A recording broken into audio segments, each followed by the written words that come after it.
So let's get a little bit more specific on like how does staying on the radar of these people actually look like.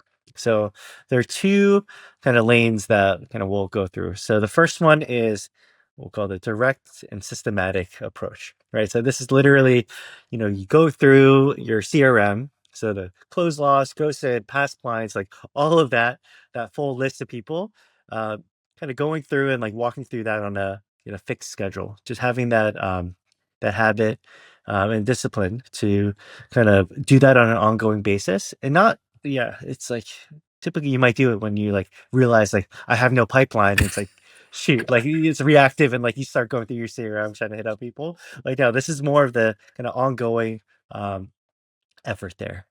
Yeah, And, and actually, uh, what a yeah, good thing comes to mind. Like, you should actually do this when you feel like you have the most opportunities. In yeah, some when ways, you're like the busiest. Yeah. yeah, when you're the busiest and you're just like, let's say you're drowning in leads and you're like, oh my god, like it's hard to keep up. That's actually a great time to do this. It's counterintuitive, but it's kind of like, no, trust us, because what this does, because there's a long lead time to this, and it's almost like you have to plant these seeds here, because guess what, the that like surge of leads that you might be experiencing now, inevitably gonna kind of ebb, and it's gonna go down again. And so it's right there, you want to strike, and then give yourselves the opportunity to nurture and develop some of these leads for later. And yeah, what does that look like? Default baseline is sharing something relevant. So like here's a launch that we did, a recent launch. Here's like an audit or a result of the work that we did, and just more just trying to be helpful, useful, and like share some examples and not have any like hard ask for anything. It's more just to stay uh, top of mind.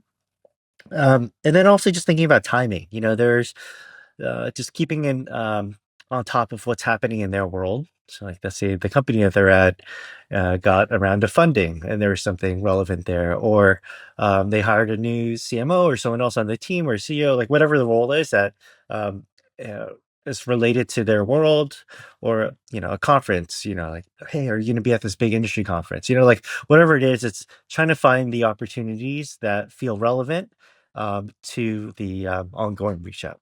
Yeah, and honestly, like this is where and this is definitely a separate topic, but like the importance of, if you have like a pretty robust like marketing motion, where like let's say you're putting on different kind of webinars, events, like private dinners, at these conferences, you're like sponsoring happy hour, like all those become like a great excuse to reach out to these you know uh old prospects or old past clients or whoever, and just re-engage them, because it's kind of like, hey, we're doing this thing, it's free, like we'd love to have you come and be a guest. And so I think like that's where the marketing goes hand in hand with these efforts. So the next lane is called more the ambient activity. So it's just basically showing up where they are and driving kind of the background awareness.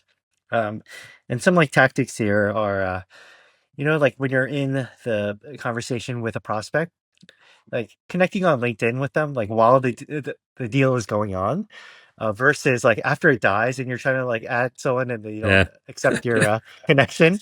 Um, because I think it's like the timing matters there, and just getting them connected helps open up that channel where they can see your content. Um, the other thing is like your newsletter. If you have a newsletter, also in the same vein, like during that process, when there's a natural moment, ask, "Hey, can I add you to our newsletter where we share a bunch of hopefully helpful things to you?" And while you're in the deal, again, not after the deal dies and you're trying to scramble to get that permission. So I think it's getting the framework in place uh, at the beginning. Yeah. So this, like, there's a story that comes to mind here where it's kind of similar to your story, like the 6 year thing. And I remember like this is actually like 10 plus years, which is crazy. But like I remember 10 years ago, connected with like a founder of like a health tech startup.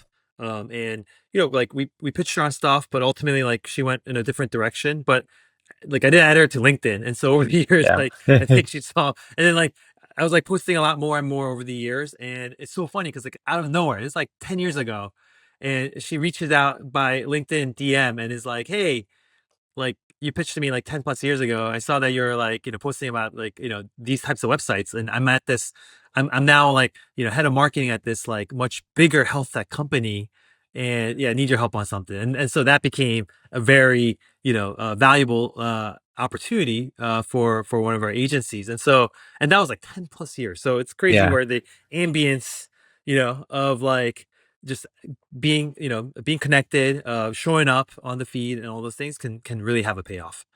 Yeah, and it doesn't like they could have been completely like silent, like no likes, no comments, no responses. Lurking. And Yeah. it's just like, yeah, just lurking, but they see it, it's like in the back of their minds, they say, oh yeah, like Peter posted this thing, like, okay, cool, like that's what they're up to, just like filing it away.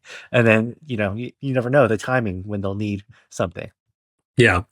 Yeah, it's the best case is when you have this like cross referral type of thing where you might be influencing past clients or past partners, and they may be asking each other, or other people might be asking them, hey, do you have a recommendation for an agency for blank, right? And you may be top of mind to the recommendation versus for the person who actually got the information firsthand. So there could be a effect that goes way beyond your direct network and the people in your newsletter list or LinkedIn connections. Yeah. And, I think kind of we always have to tie this back to a degree of like positioning because, all this really only works though if, what you share is genuinely relevant and the work is good. And it's kind of like, you have the tighter the ICP, the more it's going to land because, let's say, yeah, if you've been all over the place and you're posting all this work about a category that kind of is very irrelevant to, some of these folks in the past, then, it's going to land, a lot less effectively. So, yeah, once again, it kind of goes Yeah. back to why it's so important to have that foundation.